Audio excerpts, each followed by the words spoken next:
Petugas berupaya menolong seorang bocah dari bawah reruntuhan bangunan ambruk di kota Jendri, Suriah.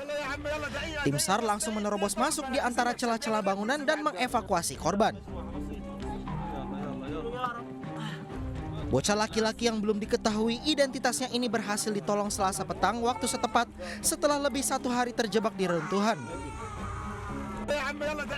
Selain Turki, Suriah juga menjadi salah satu wilayah terdampak parah akibat gempa bumi yang mengguncang Senin kemarin dengan magnitudo 7,8 dan korban sudah lebih 5.000 jiwa.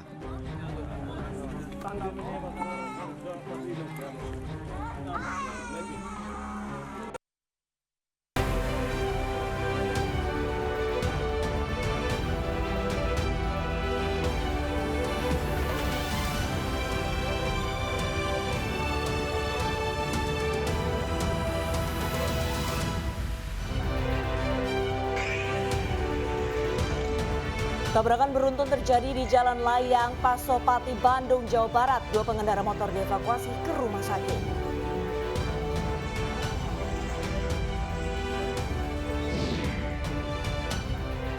Otak pembunuhan supir taksi online di Depok ternyata anggota Densus 88 anti teror.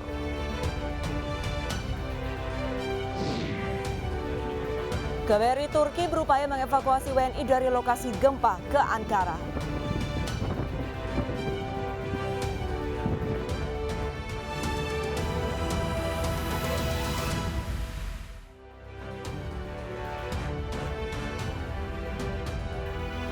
Halo, selamat pagi pemirsa, selamat pagi Arlista. Selamat pagi Camar, selamat bergabung loh di Ini Anyus Pagi perdana loh. siaran di Anyus Pagi untuk menyapa pemirsa semua.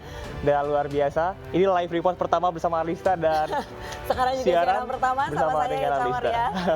Ya pemirsa, kami hadir kembali dalam Anyus Pagi melengkapi informasi Anda pada pagi hari ini. Dan selain 3 berita utama tadi, redaksi kami juga sudah menyiapkan sejumlah informasi menarik lainnya. Bersama saya Camar Haenda. Dan saya Arlista Hadi pemirsa, inilah Anyus Pagi selengkapnya untuk Anda.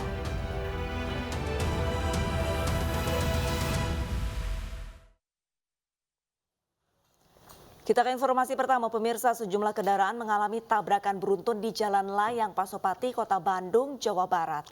Dan akibatnya 2 pengendara motor dievakuasi ke Rumah Sakit Hasan Sadikin karena mengalami luka serius.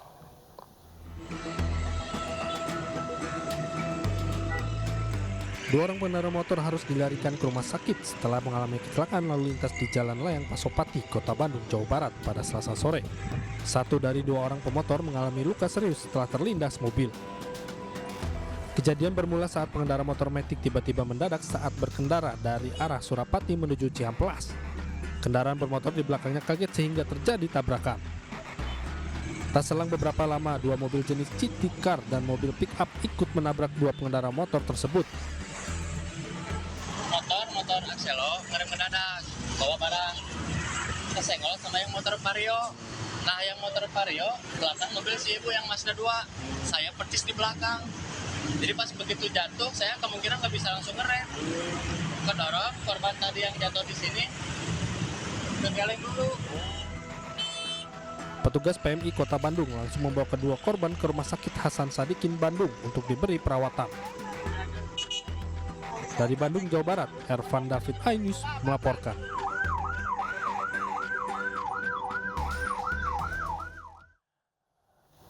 Pemirsa, hujan deras yang mengguyur Jakarta menggenangi Jalan TB Simatupang setinggi 80 cm. Tidak hanya sepeda motor, kendaraan besar seperti bus dan mobil pun tidak bisa melintas. Mulai bisa dilalui ketinggian air. Akibat genangan setinggi 80 cm, ratusan kendaraan mengular dari arah Lenteng Agung menuju Lebak Bulus di Jalan TB Simatupang Cilandak, Jakarta Selatan. Tingginya air membuat kendaraan tidak bisa melintas. Bahkan kendaraan besar seperti bus Transjakarta pun ikut menunggu surutnya air. Penumpukan kendaraan mengakibatkan kemacetan parah. Para pengendara pun diimbau untuk mencari jalan alternatif lain. Genangan sendiri terjadi setelah wilayah Jakarta Selatan diguyur hujan lebat siang tadi. Petugas sumber daya air dan prasarana umum yang berada di lokasi pun berusaha membersihkan puing dan sampah yang menyumbat saluran air. Ya, hujan tahu-tahu deras, ya udah lama-lama air naik, ya Ya kira-kira 80 cm lah tinggi airnya itu. Langsung itu lama-lama sedikit maju lama-lama udah kosong karena udah lama-lama makin tinggi, udah nggak ada yang berani lewat, motor mobil stuck udah. Saat ini genangan air sudah mulai berangsur surut. Warga berharap agar pemerintah setempat segera membenahi saluran air yang menjadi penyebab penyumbatan air.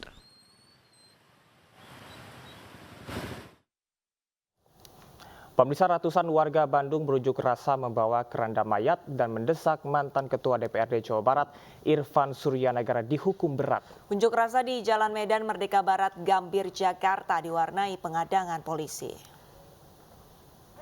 Kawan-kawan betul. Beliau sampai hari ini statusnya. Dengan mengusung keranda mayat, ratusan warga asal Bandung menggelar long march dari kawasan Patung Kuda menuju gedung Kemenko Polhukam Gambir, Jakarta.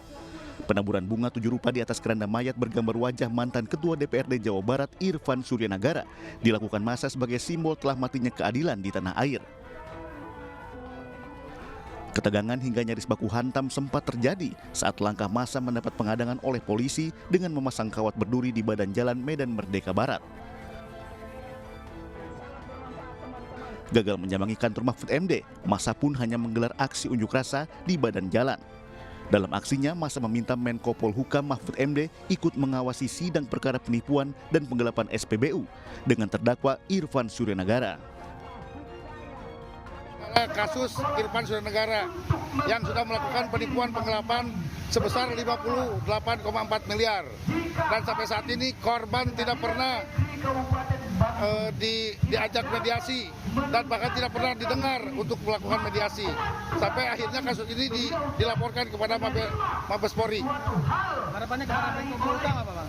Harapan kami ke Menko Polhukam supaya menindak tegas dan menghukum Irfan Suryanagara seberat-beratnya sesuai dengan JPU sebesar 12 tahun penjara. Irfan yang saat ini tengah menjalani persidangan di Pengadilan Bale Endah Kabupaten Bandung didakwa telah melakukan penipuan dan penggelapan SPBU dengan kerugian korban mencapai 58,4 miliar rupiah. Dari Jakarta, Rani Sanjaya, iNews melaporkan.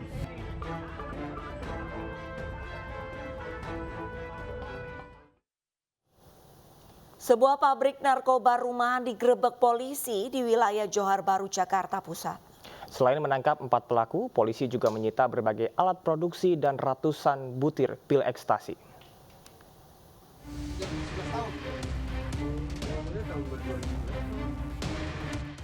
Direktorat Tindak Pidana Narkoba Bareskrim Polri menggerebek pabrik narkoba rumahan di wilayah Johar Baru, Jakarta Pusat. Pabrik sekaligus lab narkoba ini berada di dalam permukiman padat penduduk dan sulit untuk dijangkau. Pabrik narkoba dikendalikan melalui instruksi 2 narapidana narkotika yang saat ini berada di dalam lembaga pemasyarakatan. Penggerebekan berawal dari laporan masyarakat dan dalam kasus ini polisi telah menangkap 4 tersangka.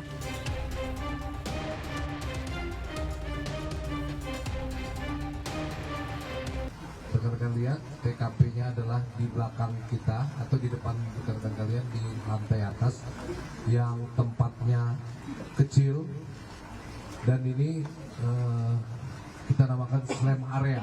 Slam area itu adalah tempat yang padat penduduk, sehingga dengan padatnya penduduk sangat sulit terpantau. Nah, dari pengungkapan yang ada di TKP yang pertama tadi, rekan-rekan sekalian, kemudian informasi dapat dikembangkan. Ternyata dari interogasi yang kita lakukan terhadap SP berkembang. Ada seseorang yang mengendalikan terhadap proses pembuatan di kitchen lab ini, pembuatan ekstasi. Kemudian dilakukan pengembangan. Dalam satu hari, pabrik rumahan ini mampu memproduksi hingga 1.000 butir pil ekstasi dengan peralatan sederhana.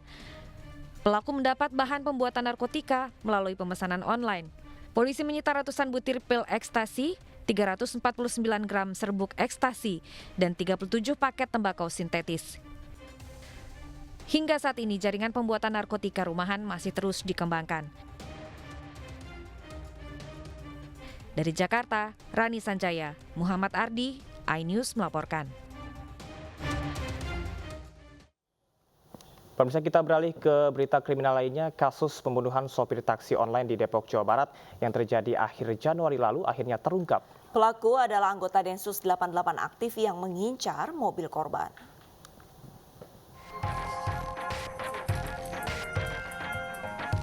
Kasus pembunuhan sopir taksi online yang ditemukan tewas di samping mobilnya terungkap. Pelaku ialah Bribda HS, orang oknum kepolisian dari Densus 88 yang masih aktif dengan motif pelaku ingin mencuri mobil korban. Kejadian bermula saat korban bertemu di kawasan Semanggi. Korban diminta pelaku mengantarkannya ke suatu tempat, namun pelaku beralasan tidak punya uang. Itu hanya akal-akalan pelaku. Korban juga sempat melawan ketika pelaku mau mengambil alih kendaraan. Kuasa hukum keluarga korban, Junri, menjelaskan bahwa tidak sepakat dengan pasal yang dijerat terhadap pelaku karena menurutnya ini pembunuhan berencana. Kami menganalisa ini memang sudah direncanakan. Oleh karena itu kami keberatan dengan pasal-pasal yang diajukan oleh penyidik ya.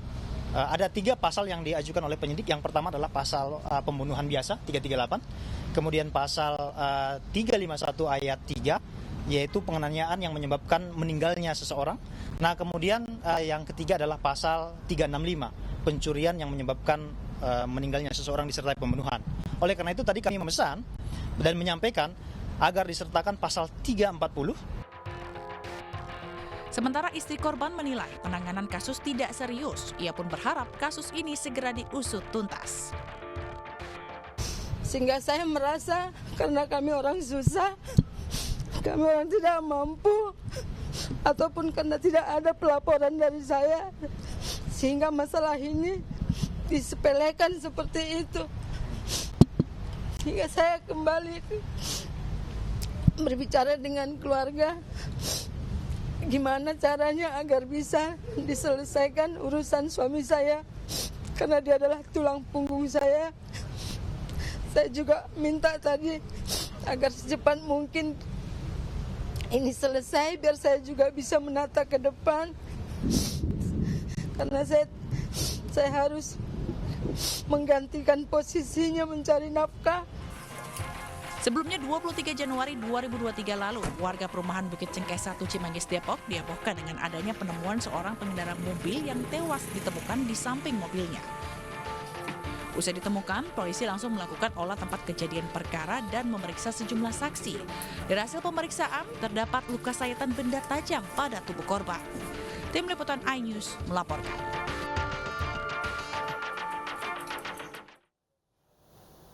Polda Metro Jaya meminta maaf atas kesalahan prosedur dalam penetapan tersangka mahasiswa UI Hasya Atala yang tewas dalam kecelakaan. Polisi pun telah mencabut status tersangka Hasya dan akan memulihkan nama baik almarhum.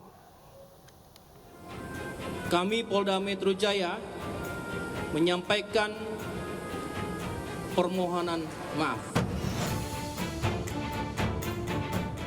Polda Metro Jaya meminta maaf atas penetapan tersangka M. Hasya Atala, mahasiswa UI yang terlibat kecelakaan dengan purnawirawan polisi berpangkat AKBP. Menurut polisi, penetapan tersangka itu karena adanya ketidaksesuaian administrasi prosedur dalam proses penyelidikan kasus ini. Berdasarkan temuan, polisi pun mencabut tersangka Hasya Atala. Atas kesalahan tersebut, polisi pun akan memulihkan nama baik almarhum.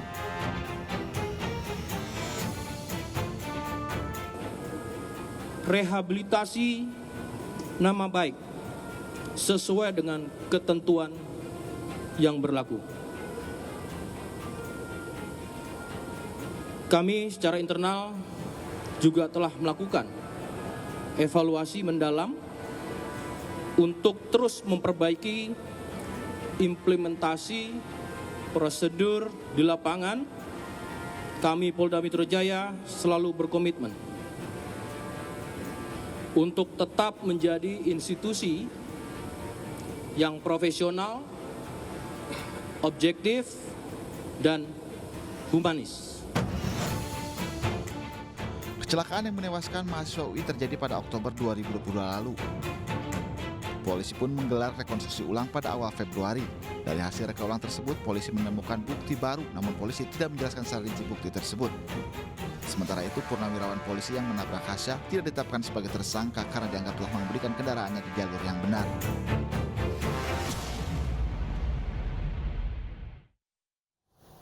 Pemirsa, 5 terdakwa pembunuhan berencana Brigadir Yosua telah menjalani sidang duplik. Selangkah lagi pemirsa, Ferdi Sambo, Putri Chandrawati, Eliezer, Ricky Rizal, dan Kuat Ma'ruf akan dihadapkan dengan vonis hakim.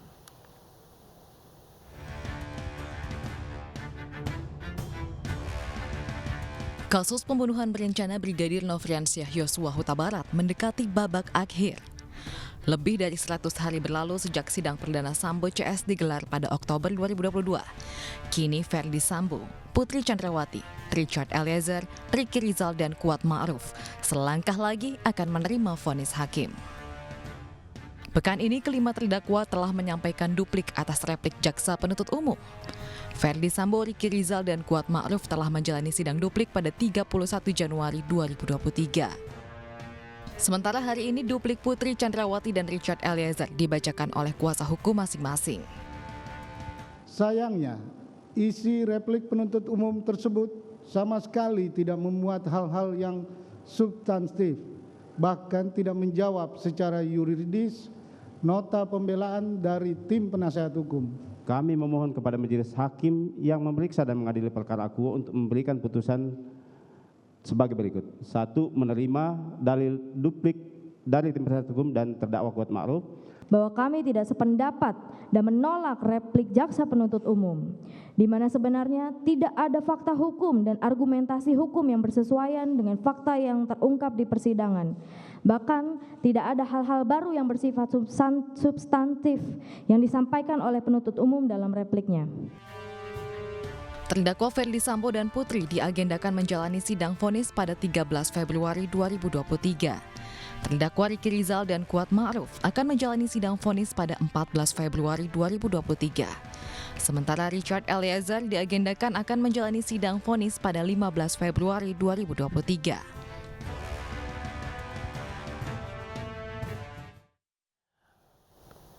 Pemirsa, kelompok kriminal bersenjata di Papua membakar pesawat Susi Air. Pesawat membawa barang dari Kabupaten Mimika dan terbakar di salah satu lapangan wilayah Nduga, Papua Tengah. Pesawat Susi Air sebelumnya digunakan untuk evakuasi petugas puskesmas yang menjadi korban pengancaman. Namun pesawat ini justru dibakar oleh anggota KKB. Di dalam pesawat terdapat 5 penumpang termasuk seorang bayi. Hingga kini belum diketahui nasib penumpang pesawat.